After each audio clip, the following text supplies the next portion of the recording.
I need to give you some context first so you understand why this happened. I'm not involved in anything. I'm a geek. I love science fiction, video games, board games with friends on weekends. At the time, I worked as a design engineer in a factory, lower middle class life in Mexico, nothing flashy, nothing that would attract attention.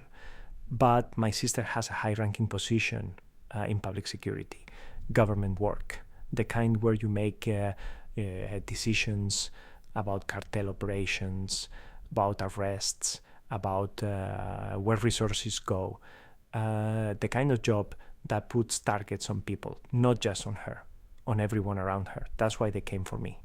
This happened on a Tuesday morning, 1 year and 2 days ago.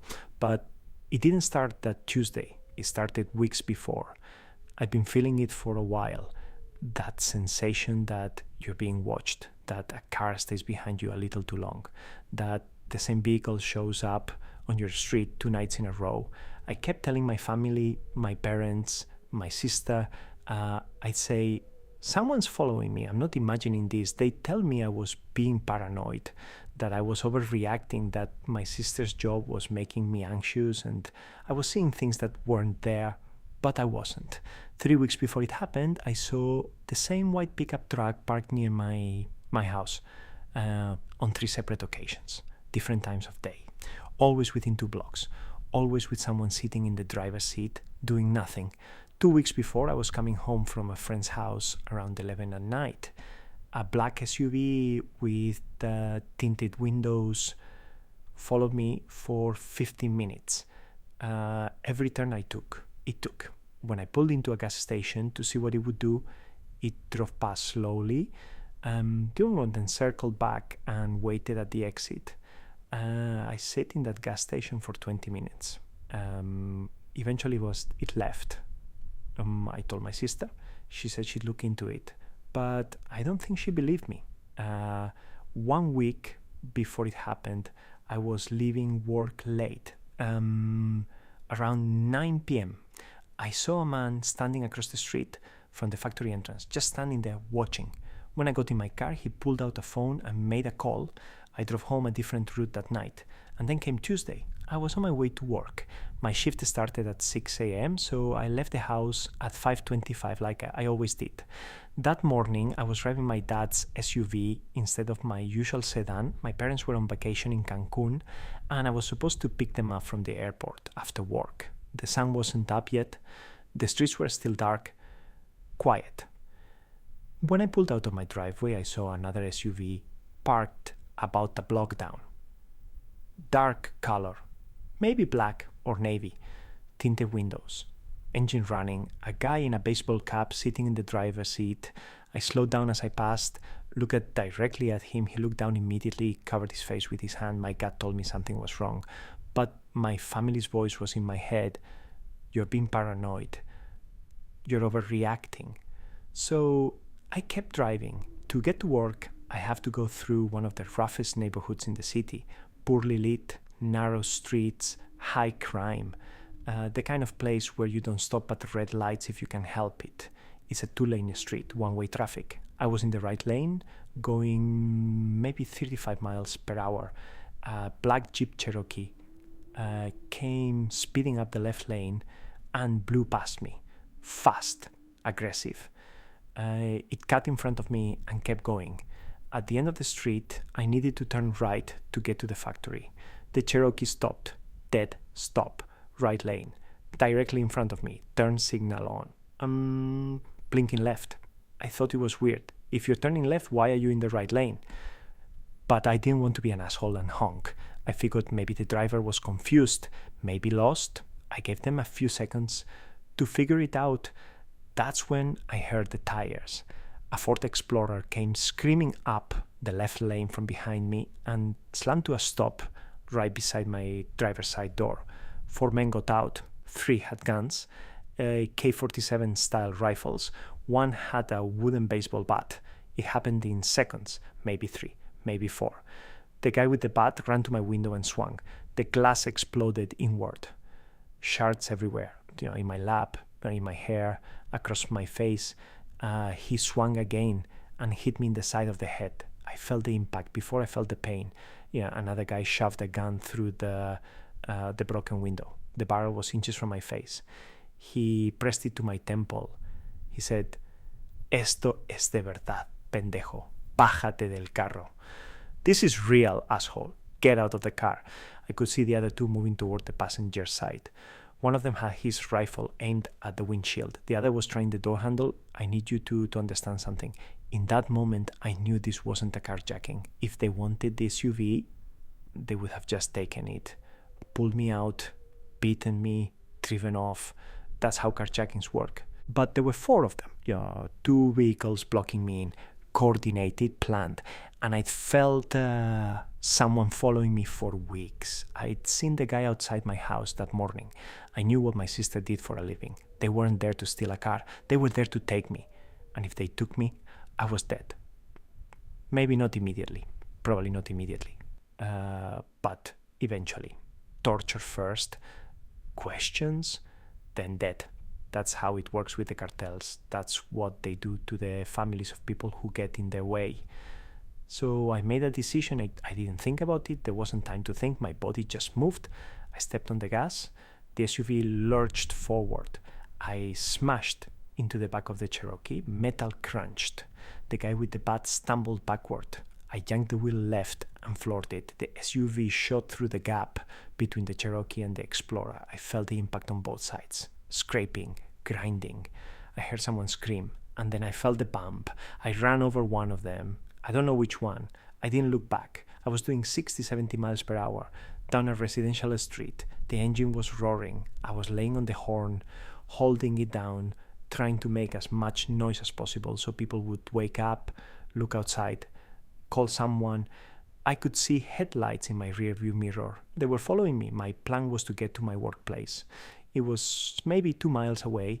It had a guarded gate, private security. I could get inside, lock the doors, call my sister. She could send the police, but my hands were shaking so hard I could barely hold the wheel. Blood was running down the side of my face from where the bat had hit me. Glass was everywhere. I saw the entrance to the factory ahead on the right, and I missed it. I was going too fast. I tried to brake and turn at the same time. The SUV skidded. I lost control. I crashed into a concrete corner post at the intersection. The airbag didn't deploy. The front end crumpled. The engine stalled. For a moment, I just sat there. My chest was heaving. My heart felt like it was going to explode out of my rib cage. Everything went silent. Or maybe I just couldn't hear anything over the ringing in my ears. I looked in the rearview mirror. The street behind me was empty. Just the orange glow of street lights in the early morning. No headlights, no vehicles. They'd stopped chasing me. I turned the key. The engine sputtered, then caught. The SUV was still running. I reversed, straightened out, and drove the last 2 blocks to the factory. I pulled up to the gate and started screaming at the security guards to open it. They saw the blood. They saw the smashed window. They opened the gate. I parked right at the entrance, got out, and called my sister. She answered on the second ring. I told her what happened. She told me to stay where I was. She said she was sending people. Then I went inside and found my boss. I told him I'd been in an accident. He took one look at me and told me to sit down. I went to the restroom. I pulled the glass out of my hair. I washed the blood off my face. My hands wouldn't stop shaking. When I came back out and walked to the parking lot, there were 10 police cars outside the factory, lights flashing, armed officers everywhere. My sister had already told me which officer to speak to. She'd given me his name, his full name, his badge number, everything. She told me not to talk to anyone else until I confirmed it was him. I found him, confirmed his identity. He took my statement. Everything seemed to go smoothly. For about an hour I felt safe. Then the detective started telling me what they'd found. Security cameras from nearby businesses had captured the whole thing. There weren't 2 vehicles, there were 3, the Cherokee, the Explorer, and a third SUV that had been trailing behind, waiting to block off the other end of the street once they had me. 12 men total, not 4. 12. It was a coordinated operation, military style. They'd been tracking me for weeks. They knew my route, they knew my schedule, they knew which car I'd be driving that day. The detective told me the cartel behind it was one of the most powerful in Mexico. He told me I was lucky to be alive. 3 months later, that same detective was killed, shot 14 times outside his home. I moved into my sister's house. The day after the attack, it has armed guards at every entrance, 24-hour security. I don't go anywhere without bodyguards now. 2 of them, minimum, sometimes 3. I lost my job. The factory didn't want the liability. They were polite about it, but the message was clear. Having me there put everyone else at risk. I lost most of my friends. People stopped answering my calls, stopped inviting me to things. I don't blame them. Who wants to hang out with someone who has a target on their back? Who wants to be in the car when the next black SUV pulls up? I work for the government now. My sister got me the job. It's low profile, data entry, paperwork. It doesn't pay much, but it doesn't attract attention, and that's the point. I've looked into leaving the country, Canada, the US, somewhere, anywhere, but I don't have the money, and I'm a college dropout with no special skills. No country is going to take me, so I stay here and I live with my sister. I have people protecting me and my family 24 hours a day. The men who tried to kidnap me are still out there, no arrests, no leads. The investigation is ongoing, but I don't think it's going anywhere. The detective who was working on it is dead. No one wants to touch it now. I've lost a lot of weight. Stress, mostly. I don't sleep well. I spend more time with my nephews. I figure if I'm going to be stuck in this house, I might as well be present for them. I'm in a relationship now somehow. She knows the situation. She knows what being with me means. And she still chose to stay. I don't know why. But I'm grateful. I'm always on edge, always looking over my shoulder, always listening for the sound of tires screeching, for footsteps behind me, for engines idling outside. Because on a Tuesday morning at 5:30 a.m., 12 men with guns and a baseball bat decided I was worth taking. And the only reason I'm telling you this story is because I made a choice in about 2 seconds that I didn't have time to think through. I drove through them, I smashed between 2 vehicles, I ran one of them over, and I kept going. I got lucky. The crash didn't disable the SUV. They stopped chasing me. The police actually showed up. My sister had the power to protect me. Most people don't get that lucky. Most people get in the SUV and they don't come back.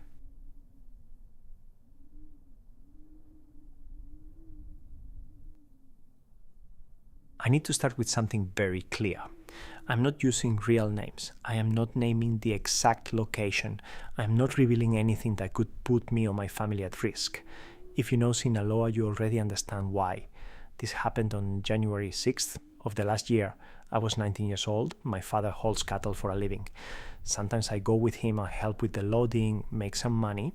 That morning, he woke me at 4 a.m. He needed an extra hand because the job was big. Load cattle near home, deliver it, then drive to Sinaloa for a second haul to take to another state.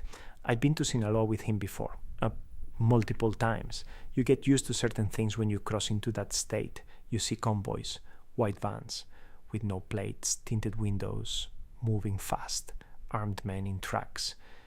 You don't look too long. You keep driving. You mind your business. But you can't always control what happens when someone else's business decides you're part of it. We left that morning, my father and my uncle and me. We stopped at a gas station to meet a second trailer that would follow us because the ranch we were going to had a lot of cattle. The trailer was late, flat tire.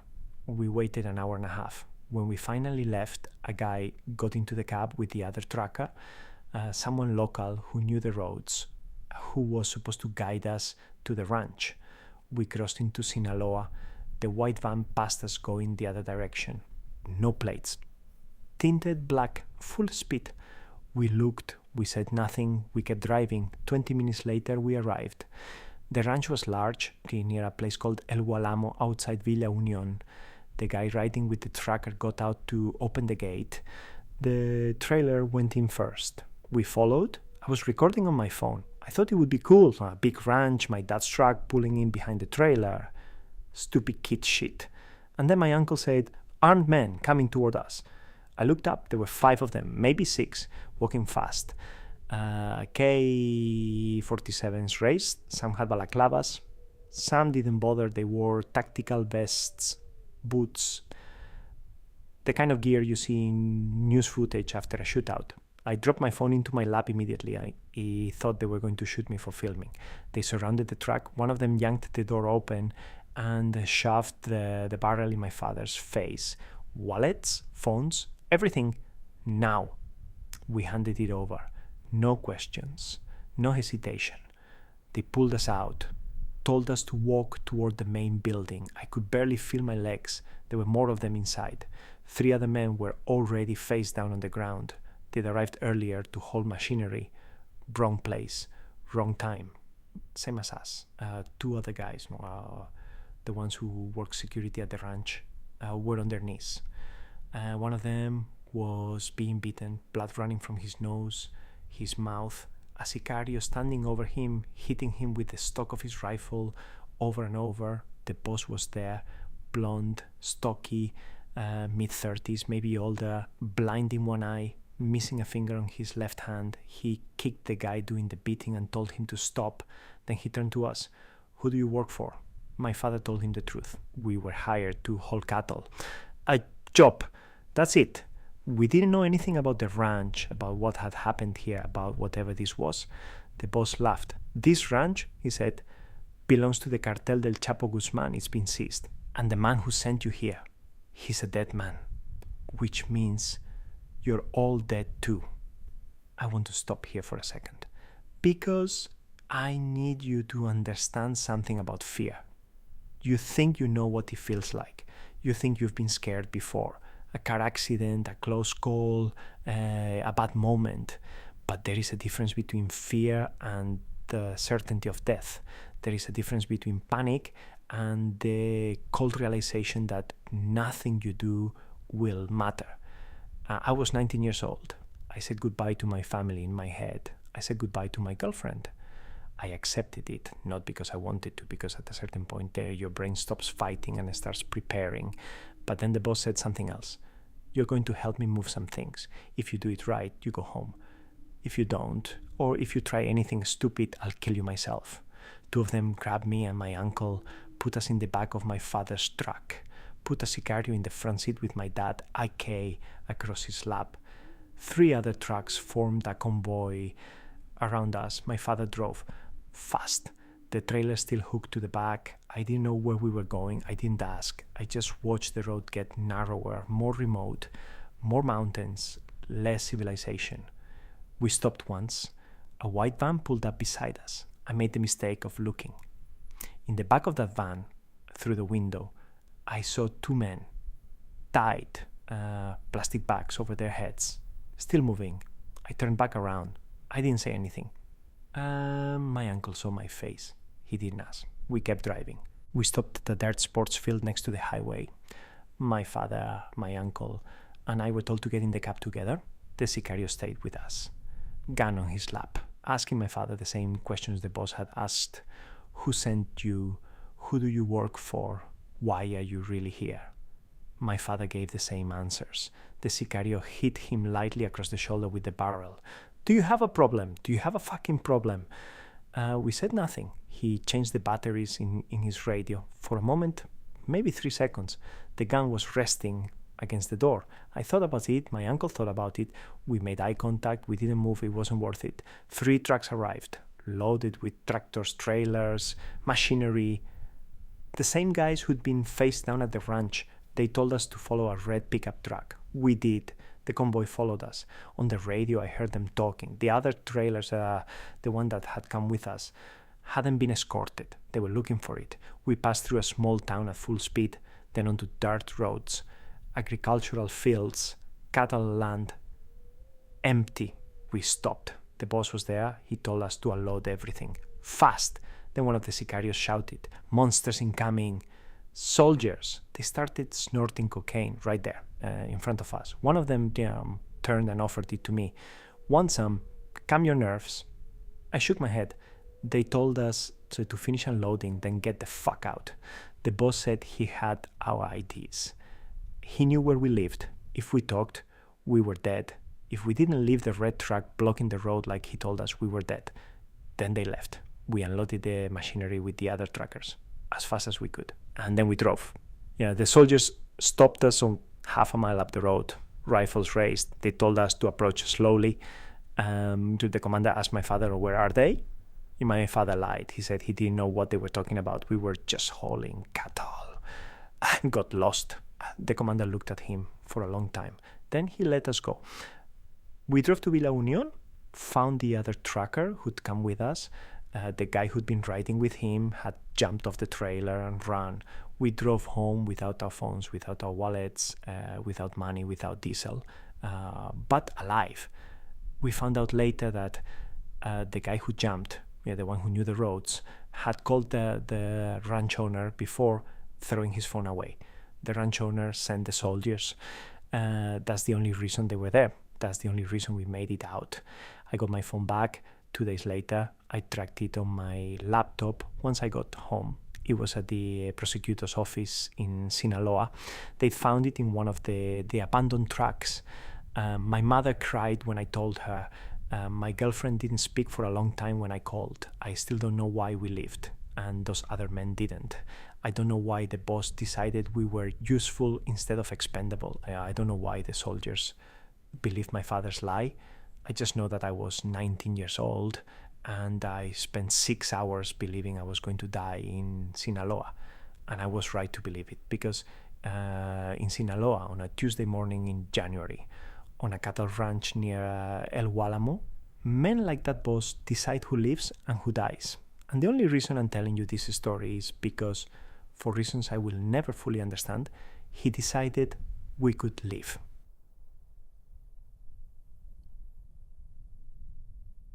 Los Cabos, family vacation, Westin Resort, my parents, my older brother and his wife, my younger sister. We'd all go to dinner together, come back around 9:30, and everyone would head to bed. I'm 25. I wasn't going to bed at 9:30. My brother was working remotely the whole trip, so he wouldn't go out. I went alone. There was a bar around the corner from the hotel. Nothing fancy. I went there the first night, met some locals, started hanging out. The second night, I went back and met this guy, Luke, from San Diego, 29. He was there for a wedding. We hit it off. Same sense of humor, same taste in beer. We started meeting up every night after my family went to sleep. Third night of the trip, Luke texted me asking if I wanted to meet him and his friends downtown. I wanted to. But we had a family dinner that ran late and I ended up just staying in. The next night, I met him at this massive Airbnb mansion his group had rented. The kind of place with too many bedrooms and a pool that looks like it belongs in a music video. Luke looked exhausted. He said, "Dude, it's good you didn't come out last night." And then he told me what happened. His buddy, let's call him Jake, was drunk. They were bar hopping downtown. At some point, Jake stepped outside to take a piss in an alley. A guy approached him, Mexican, mid-30s, casual clothes. He held out a key. There was a bump of cocaine on it. Jake, without thinking, because he was drunk and stupid, snorted it. The guy smiled and said, $80. Jake laughed, said no, told him to fuck off. The guy didn't leave. He said, "You just stole from me." Jake got aggressive, started yelling, told him he didn't owe him anything, told him to get lost. The guy pulled out his phone and made a call. 10 minutes later, there were 5 of them following Jake and Luke's group from bar to bar, taking pictures of them, pictures of their faces, pictures of the back of their heads, pictures of Jake specifically. One of them walked up to Luke and said, "Your friend stole from us. He needs to pay $80 or we call our boss." Luke tried to calm Jake down, told him to just pay it, and they'd all leave. Jake refused, said it was bullshit, said he didn't owe them anything. They kept following for 3 hours, bar to bar, always 10 steps behind, always taking pictures. At one point, one of them lifted his shirt. There was a 9mm pistol. tucked in his waistband. He said, "This is cartel business now. Your friend stole from us. If someone doesn't pay, this becomes a problem for him." Luke finally pulled the guy aside. He said, "Look, I'll pay." "How much?" The guy said, $160 US for wasting our time. Luke took him to an ATM, pulled out $160 cash, handed it over. The guy gave him an empty baggie, and the kind you'd put coke in, smiled and said, "You're smart, your friend isn't." Then they left. Luke went back to Jake and told him what he'd done, that he'd paid them off, that they could finally relax. Jake didn't thank him. He said Luke shouldn't have gotten involved, that he'd made it worse, that it wasn't his problem. Luke said, "I just paid $160 to keep you from getting killed." Jake shrugged, didn't offer him $1, didn't apologize, didn't even acknowledge it. 2 hours later, Luke met a girl at another bar. They were talking, flirting. She leaned in close. He thought she was going for a kiss. She grabbed the gold chain around his neck and ripped it off. $200. Gone. She disappeared into the crowd before he even processed what happened. Luke told me all of this sitting by the pool at the mansion. He looked like he hadn't slept. He said, "Oh, I just wanted to have a good time, man. That's it." I told him I was glad I'd missed that night. He laughed and said, "Yeah, me too." Here's the thing about Los Cabos, about Cabo San Lucas, about any tourist town in Mexico. The cartel doesn't need to kidnap you. They don't need to put a gun to your head and drag you into an SUV. They have a better system. They give you something for free, a bump, a drink, a sample, and the second you take it, you owe them. You owe them money. You owe them compliance. You owe them whatever they decide you owe them. And if you don't pay, they follow you. They take pictures. They show you the gun. They make it very clear that this can go one of two ways. Most people pay. Jake got lucky. Luke paid for him. But Jake walked away thinking he'd won, thinking he'd stood his ground, thinking he was tough. He has no idea how close he came. Because here's what Luke didn't tell Jake, but told me later. When the guy lifted his shirt to show the gun, he also said something else. He said, "We know where you're staying. We know what car you rented. We know you're leaving Sunday. If you don't pay, you won't make your flight." Luke believed him, so he paid.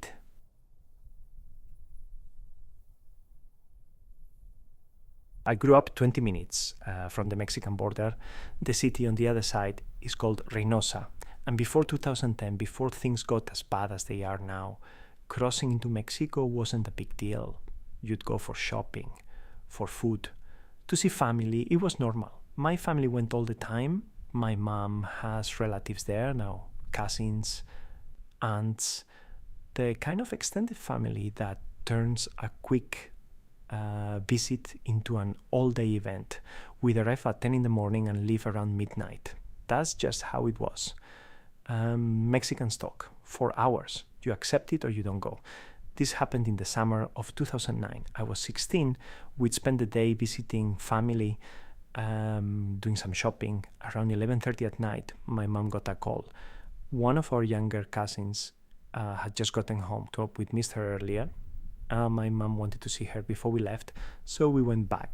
We stayed longer than we should have. By 2 in the morning, I was done. Exhausted, frustrated. I grabbed my younger brother and 2 sisters, led them out to the car, turned on the AC, locked the doors.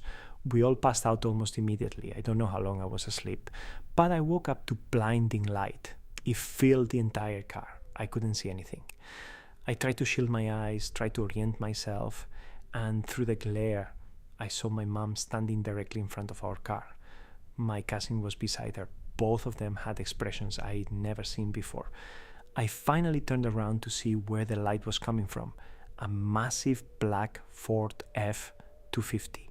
Lifted. Window tint so dark you couldn't see inside. High beams on, pointed directly at us. I turned back to my mom. She had tears running down her face. She wasn't saying anything, just standing there staring at the truck like she was pleading with it. The truck started flickering its high beams. On, off, flooding our car with light, then plunging it back into darkness. That's when I understood. the Zetas, the cartel that controlled Reynosa, kidnappings, murders, blacked out trucks. This was their signature. The engine revved, loud, aggressive, like it was taunting her, daring her to move. I reached for the door handle. I was going to get out. I was going to go to my mom. She saw me. She mouthed 2 words. Stay put. I stayed. The truck revved again. Louder. My mom didn't move. She just stood there, frozen, crying, staring at the truck, and then she ran. She sprinted for the driver's door. The second she moved, I unlocked the car. Behind me, I heard the truck shift into gear. My mom ripped the door open and threw herself inside. She floored the gas pedal before the door was even closed. We shot forward down the unpaved road, the truck immediately behind us. I looked at her. Tears were pouring down her face. She was crying out loud, praying, begging God to help us, as we hit speeds over 80 miles per hour through a residential neighborhood. The road was unpaved, uneven. We were bouncing. My siblings were awake now, confused, terrified. My mom told me to buckle up. I turned around. The truck was right behind us, close. The windows were rolled down. I could see men leaning out. One of them was holding something up. A phone, maybe a camera, recording us, taking photos of the license plate. My mom drove like I'd never seen her drive before. She swerved around other cars, ran a stop sign, nearly wrecked twice. But she didn't stop. She didn't slow down. She just kept going. 5 miles from the US checkpoint, the truck stopped following us. We could breathe again. My mom broke down, fully. She was sobbing, shaking, still driving, but barely holding it together. My brother and sisters were crying in the back. I just sat there, staring at the road ahead, trying to process what had just happened. We hit a red light about a mile from the border. 2 more blacked-out trucks pulled up, one on the left, one on the right. I looked up at the truck on my right. A man, mid-20s, maybe younger, was smiling at me through the window. He started flickering his lights, the same way the first truck had. My mom didn't wait for the light to turn green. She floored it, ran the red, drove straight through until we crossed into US soil.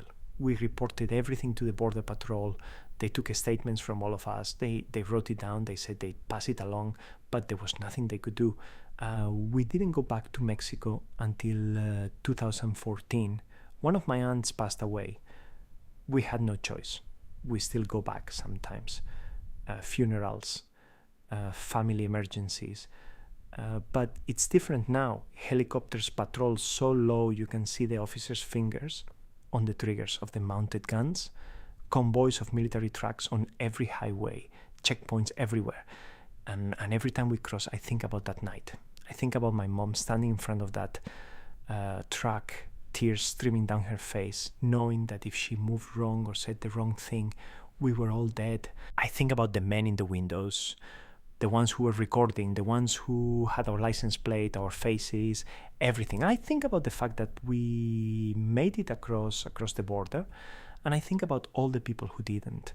Because in Reynosa, in the summer of 2009, on a dirt road at 2 a.m, my mother made a choice. She ran. She drove. She didn't stop. And that's the only reason I'm here to tell you this.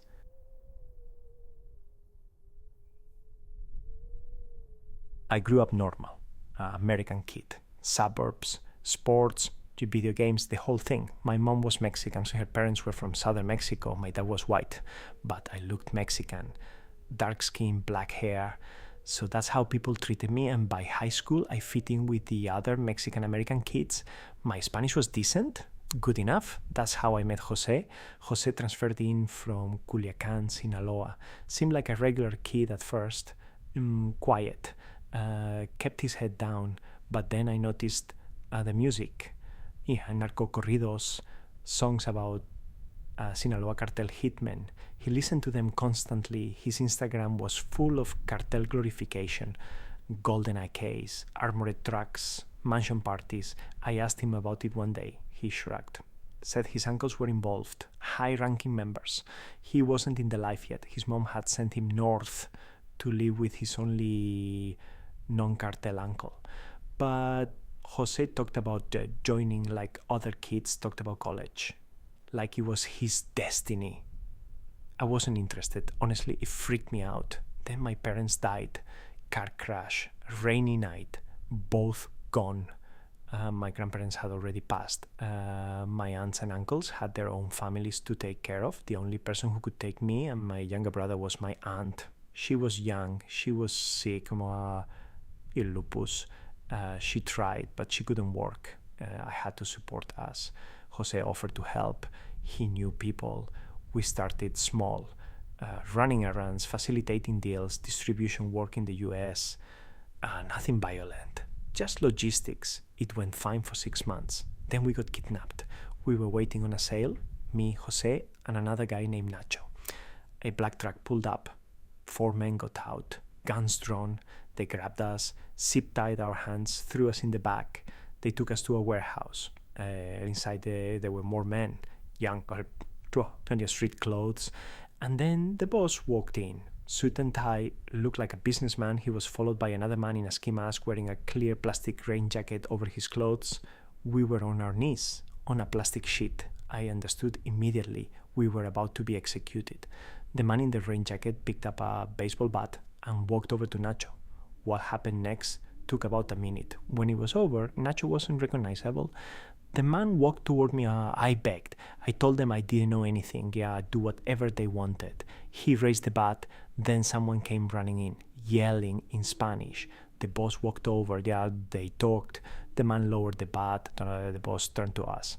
You two got lucky. Now, things were cleared. They explained that Nacho had been working with the Jalisco New Generation Cartel, setting up operations. They thought we were helping him. But Jose's uncle, one of the high-ranking Sinaloa members, had vouched for us. We walked out alive. The man in the suit who'd been running our operation, he wasn't as lucky. When Jose's uncle found out how close we came to dying, that man ended up dead in a drainage ditch a week later. After that, we proved ourselves. We moved up, got relocated to Sinaloa to work directly under Jose's uncles. My brother went to college. I cut contact with him for his safety. My aunt died 6 months later. Even with the money I was sending for chemo, the cancer was too aggressive. After that, it wasn't about family anymore. It was about the life, the money, the parties, the respect. Jose's uncle had corridors written about us, laid bands at his mansion. We had everything. Jose stayed single, said relationships were a weakness, something to lose. I didn't listen. I met someone, fell in love, dated her for a year. The Jalisco Cartel kidnapped her. I sent everyone I had to find her, burned through every contact, offered money, made threats. One morning I woke up to a photo from a restricted number. If you've seen cartel execution videos, you know what she looked like. Something broke in me after that. I got violent, reckless, told myself it was revenge, but really I just had nothing left. That's when I started noticing the shrines. Santa Muerte, Holy Death, a skeletal figure in a hooded cloak. A lot of the men prayed to her, left offerings, tequila, cigarettes, money, asked her for protection, for luck, to make them bulletproof. Some prayed to other saints, Jesus Malverde, San Judas. Some even prayed to the devil himself, all in exchange for their souls. I thought it was superstition, but the deeper I got, the more I saw things I couldn't explain. Men walking away from shootouts without a scratch. Convoys avoiding ambushes like someone warned them. Jose believed.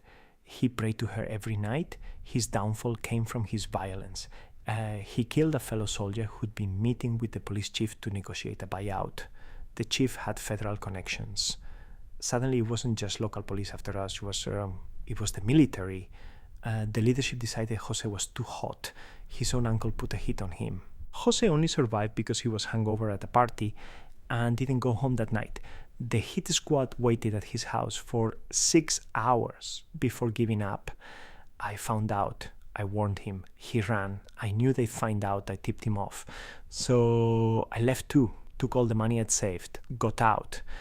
But something felt unfinished. So I did the dumbest thing I've ever done. I drove out to the Santa Muerte altar, the big one, in the hills outside the city, remote.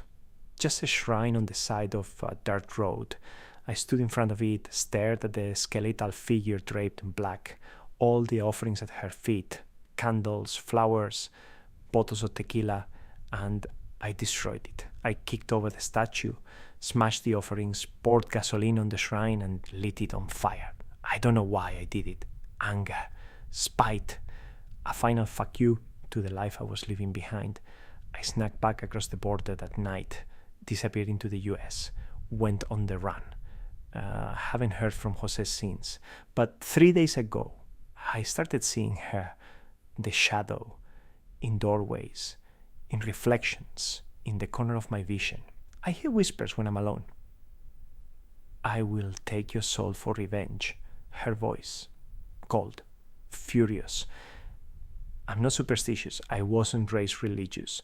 I don't believe in ghosts or demons or saints, but I believe now, because she's standing behind me right now. I can feel her. The temperature in the room has dropped. My breath is fogging. And outside, 5 black SUVs just pulled into the driveway. Headlights cutting through the snow. I can hear car doors opening, boots on gravel. I have the painkillers ready. I can take them now. It's be gone before they break down the door. But I don't think it matters, because the shadow behind me just moved, and I can feel her hands on my shoulders, cold, skeletal, real. She's here to collect. And I know now, I've always known, that you don't deface a saint and walk away. You don't mock death and expect to keep breathing. I joined the Sinaloa Cartel when I was 16 years old. I rose through the ranks. I got rich. I got violent. I lost the only person I ever loved. And when I left, I thought I could walk away clean. But nothing in this life is clean. And death always collects. The door just splintered open downstairs. I can hear them coming up the stairs. But she's faster.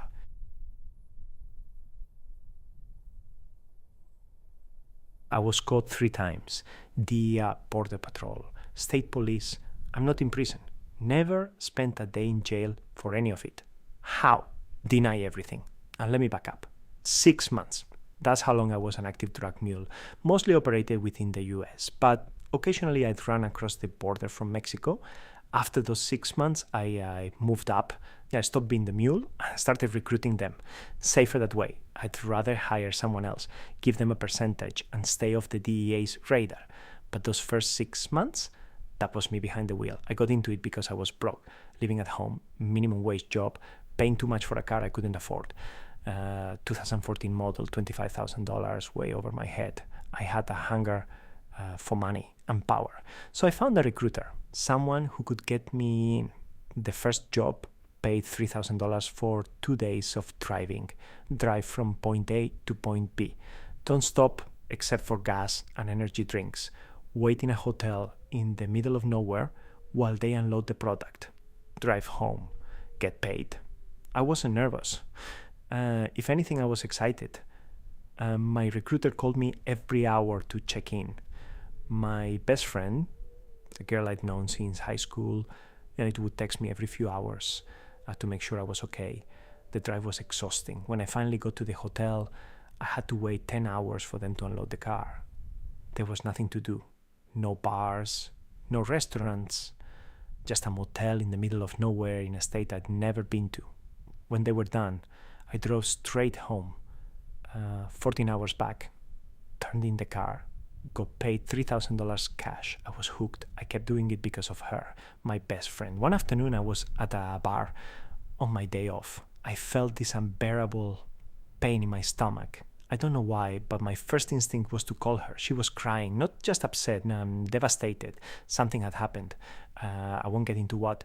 But hearing her like that hurt more than anything I'd ever felt. I decided right then that I'd keep smuggling. I'd give her money, help her out.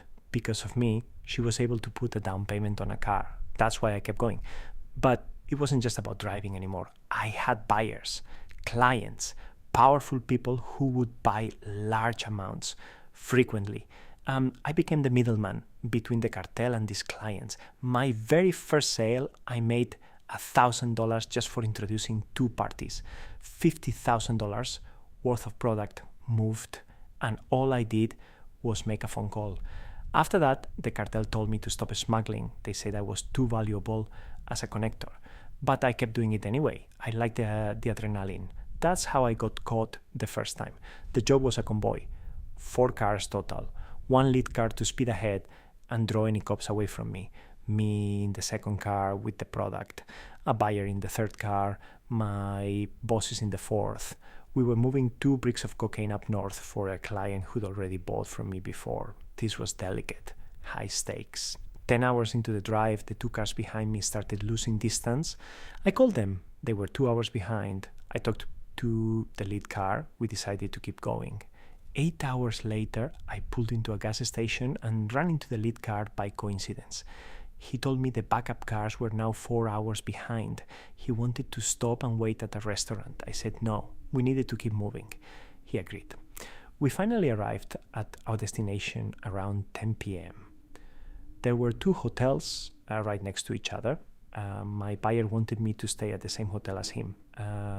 Safety in numbers, I guess. But I didn't trust him. So I got a room at the other hotel across the street. I bought a case of beer, went to my room, and waited for my boss to arrive. He showed up around 3 in the morning. And the next morning, around 11, my boss told me he was going to meet his clients. He had other buyers for the rest of the product. He told me to stay in the room with the car and wait for his call. An hour passed, no call. I went down to the restaurant in the hotel lobby to grab food. One of my clients met me there. We talked business for 30 minutes. Then I went back upstairs. I put my keycard in the door. It didn't work. No big deal. I walked down to the front desk to get a new one. When I walked into the lobby, I saw 2 men. One was a police officer in uniform.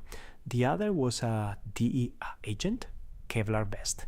DEA in gold letters on the back. They both turned and looked at me. I kept my face neutral. Walked to the front desk, got a new key card, walked out. My heart was pounding, but I didn't show it. I went back upstairs and looked out the window. Across the street, I saw 2 black SUVs parked in tactical positions, ready to move if something went down. I didn't go into my room. Walked back downstairs and started walking aimlessly through the parking lot, just to see if anyone would follow me. Sure enough, a civilian car started tailing me. I walked toward a business across the street. Right before I got to the door, the car pulled up. The same DA agent from the lobby stepped out. He said, yeah, what's your name, kid? I said, I don't have to answer that. He said, what kind of car are you driving? Yeah, is it here? I said, I'm not answering that. He got frustrated. His partner got out of the car and told me to put my hands behind my head. The partner said, look, kid, we're investigating a car break-in. The suspect fits your profile. I said, they called the DEA for a break-in? The first agent said, we're not DEA, we're city police. I looked at them both and said, those 2 unmarked SUVs over there are yours. Your firearm is in your waistband, not in a holster. You're driving a civilian car. Police don't operate that way. Silence. The second agent said, what kind of training do you have? I said, I was a cop. I wasn't. But it worked. They took my ID, told me to stay put, said they were running me for warrants. 10 minutes later, they handed my ID back and let me go. I took a bus home. Didn't tell anyone what happened for 3 days. When I finally did, the cartel started pointing fingers. They thought I was an undercover DEA agent. They thought someone had flipped. It was later revealed that my boss's ex-girlfriend had ratted us out. My boss disappeared that day. We tried finding him in jail, databases, prison records, nothing. To this day, we don't know what happened to him. My theory, the meeting with his clients was a setup. The DA thought he had the coke in his car. When they realized he didn't, they scrambled back to the hotel to salvage the operation. They towed the car. My buyers went into hiding. The DEA never came after me again. I got caught 2 more times after that. Once by Border Patrol, once by state police. Both times I denied everything. Both times I walked. But here's the thing about walking away. You don't really walk away because eventually, it catches up. I kept recruiting mules, kept making money, kept telling myself I was too smart to get caught again. But in 2021, I went to prison, not for the smuggling, not for the DEA incident. for something else, something smaller, something I thought didn't matter. I served 2 years. I'm out now. I work a normal job. I don't talk to anyone from that life anymore. My best friend, the one I did all of this for, we don't speak. She moved on. So did I. But I think about it sometimes. The hotel lobby, the DEA agent turning around. The moment I knew I was either walking out or going to prison for the rest of my life, I got lucky 3 times. Most people don't get lucky once.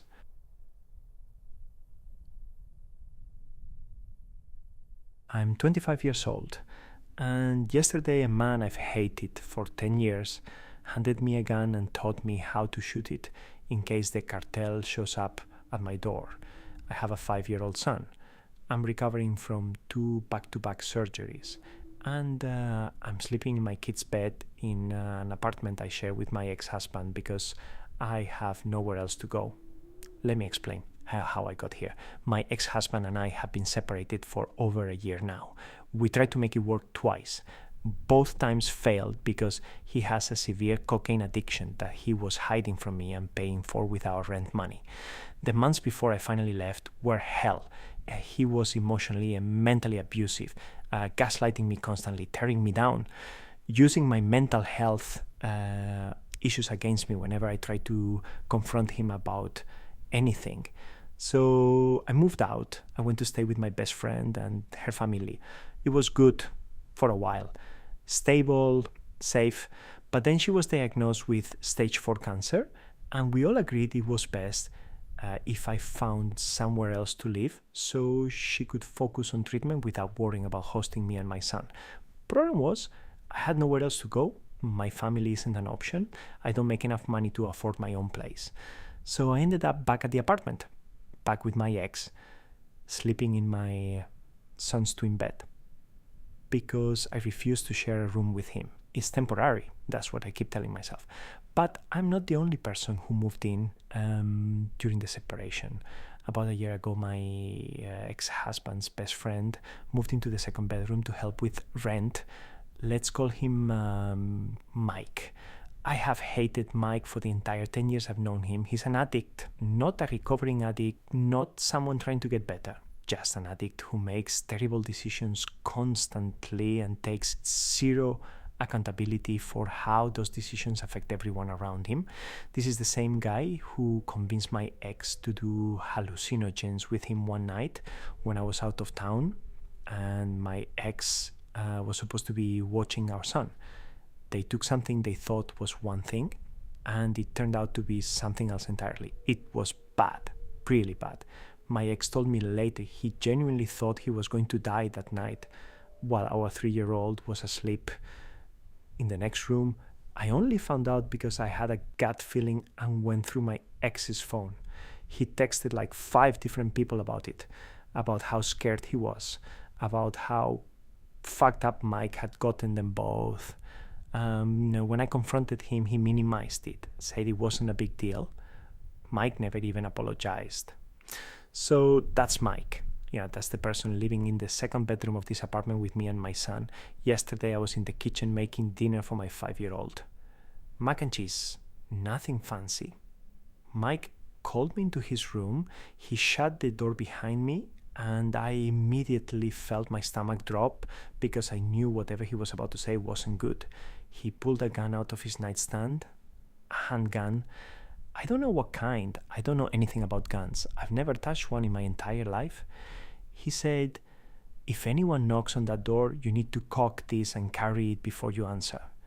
Then he showed me how to load it, how to hold it, how to aim, how to shoot. He was talking fast, like he was running out of time, like this was urgent. And then he said, I've been working as a drug mule for a cartel for a long time. I'm on probation right now for drug charges, so I'm too hot to keep doing runs. My bosses aren't happy about it. They know this address. They know the apartment number. If I don't start complying again, they said they'll come here to find me. I just stood there staring at him. I didn't know what to say. I didn't even know if I'd heard him correctly. He kept going. He said, if you shoot someone, drag the body inside the apartment and call me first. Don't call the police until you've called me. I need to know what happened so I can handle it. That's when I started crying. Not like tearing up, full on sobbing. I couldn't breathe. I just kept thinking about my son in the other room eating mac and cheese and watching cartoons, and he has no idea that his mom is standing in a bedroom learning how to kill someone. Mike looked uncomfortable. He said something like, "Yeah, I'm sorry. I didn't want to scare you, but you need to know." And then he just left the room. I stood there for a minute trying to pull myself together. Then I called my ex-husband. He was at work. I told him what Mike had just told me. Now, he freaked out. He said I needed to take our son and leave. He said we needed to evacuate immediately. He said he'd deal with Mike. So today I'm driving. I'm not saying where, but it's far. My son and I are staying with family indefinitely until this either blows over or gets resolved somehow. I packed everything important. Our clothes, documents, my son's favorite toys. I left almost nothing behind. And here's the part that makes me so fucking angry. None of this would be happening if my ex-husband hadn't chosen his addiction and his shitty friend over his family. If he'd just stayed sober. If he'd just been the person I thought I married. If he just told Mike to get the fuck out of our lives years ago instead of enabling him and covering for him and doing drugs with him while our son was in the house. But he didn't. He chose cocaine. He chose Mike. And now me and my 5-year-old, they are running from the cartel because of a decision I had nothing to do with. Mike is supposedly moving out tomorrow. He texted my ex and said he feels really bad about everything. My ex refuses to leave the apartment. He says he'll be fine. He says Mike's exaggerating and nothing's actually going to happen. I hope he's right. But I'm not taking that chance. Because yesterday I was making mac and cheese for my kid, and a man handed me a gun and told me the cartel knows where I sleep, and that's not something you just ignore. So I'm gone. My son is safe, and I don't know when or if we're coming back.